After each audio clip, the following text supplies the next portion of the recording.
Di video ini, saya akan sedikit berbagi pengalaman bagaimana cara yang mudah beternak entok ini dengan modal yang minim tetapi bisa menghasilkan anakan entok yang banyak.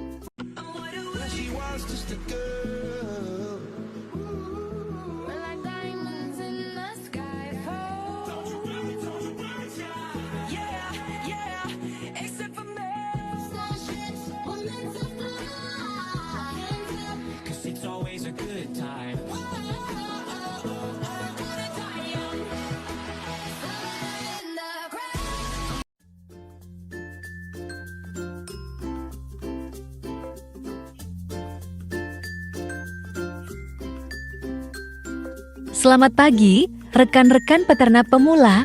Bagaimana kabar kalian semua? Semoga selalu diberi kesehatan ya, agar kita tetap semangat untuk mencari penghasilan tambahan di belakang rumah. Lewat beternak. Di dalam beternak, ada beberapa jenis ternak yang bisa kita ternakan di belakang rumah sebagai tambahan penghasilan kita. Salah satunya dengan beternak entok. Kenapa saya pilih beternak entok ini?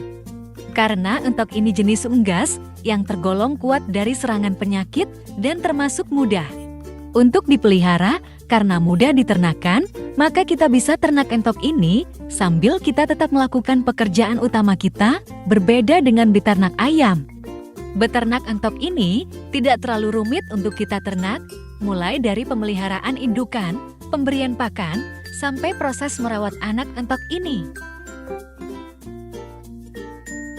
Di video ini, saya akan sedikit berbagi pengalaman bagaimana cara yang mudah beternak entok ini dengan modal yang minim tetapi bisa menghasilkan anakan entok yang banyak. Asalkan selama kita beternak entok ini, kita harus tekun dan rajin untuk membersihkan kandangnya.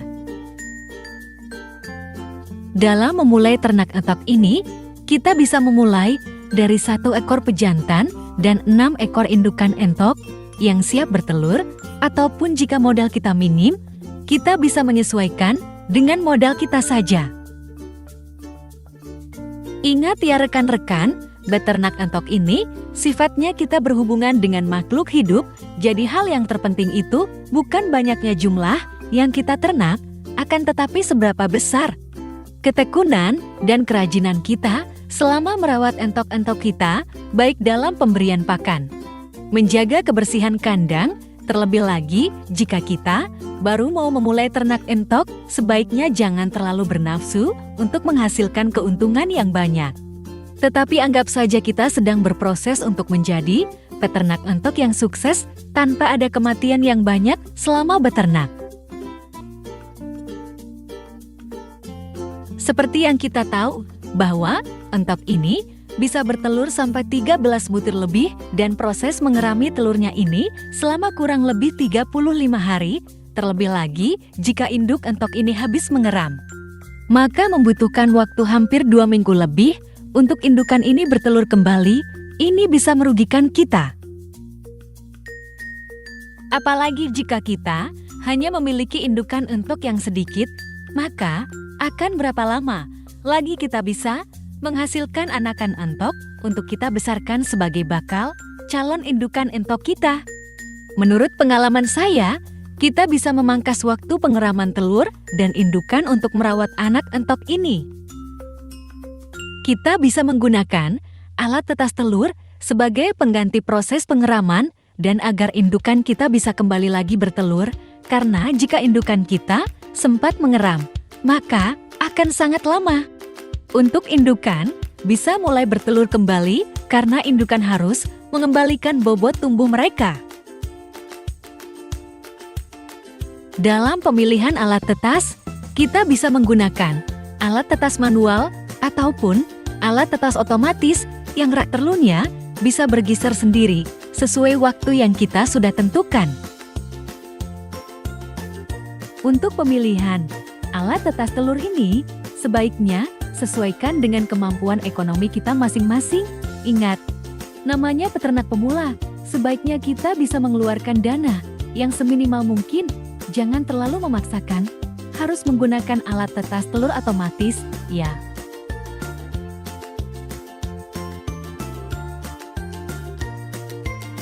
Jika kita menggunakan alat tetas telur manual, maka kita wajib membolak-balikan telur ini sehari bisa 4 kali atau 5 kali. Memang agak sedikit merepotkan ya, tetapi kembali lagi.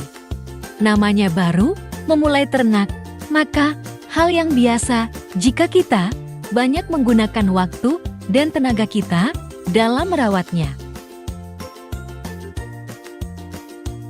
Memang, menurut pengalaman saya, jika kita menggunakan alat tetas telur manual ini, daya tetasnya ini tidak bisa kita harapkan bisa menetas semua. Pasti ada saja telur yang tidak menetas. Maksimal menetas telur yang menggunakan alat tetas manual ini hanya 70% saja. Jadi, keputusan ada pada masing-masing peternak ya, mau pilih yang manual atau otomatis.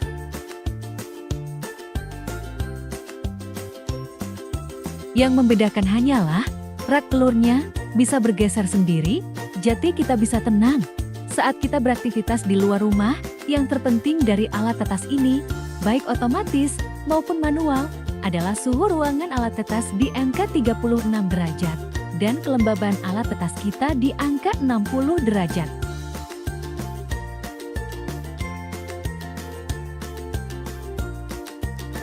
Jika calon anakan entok kita sudah menetas, sebaiknya kita gunakan kandang yang hangat, bersih, dan sirkulasi udaranya bagus. Dan yang saya bisa kasih masukan, sebaiknya pemberian air minum untuk anakan entok baru menetas jangan terlalu banyak, alias harus kita batasi. Karena habitatnya entok ini adalah hewan air, jadi mereka sangat suka sekali bermain air. Jika air minum berlebihan, maka akan membuat alas kandang kita menjadi becek. Jika sudah becek, maka bibit-bibit penyakit akan sangat mudah sekali menyerang anak entok kita yang masih kecil ini.